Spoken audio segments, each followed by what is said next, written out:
Hello guys, welcome to my channel. Today we are going to see how to fix your computer trusted platform module has manufactured error code 8009016.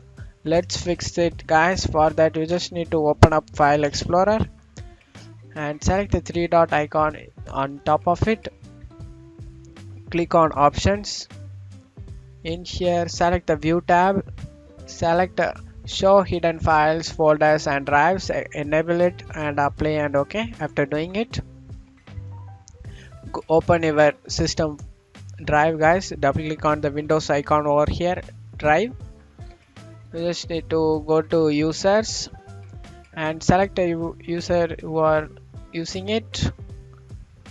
Open your user folder guys in here and double click on the app data and double click on the local,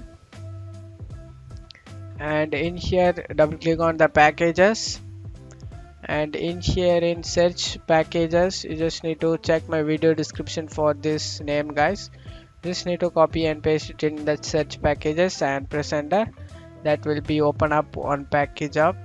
Just need to right click on it and select rename guys.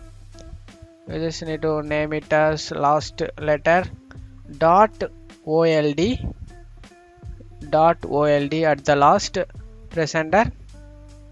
After renaming it, close out of here everything, and you just want to restart your PC. After restarting your PC, your problem resolved. And that's it for today's video guys. Give me a like and subscribe. Thank you.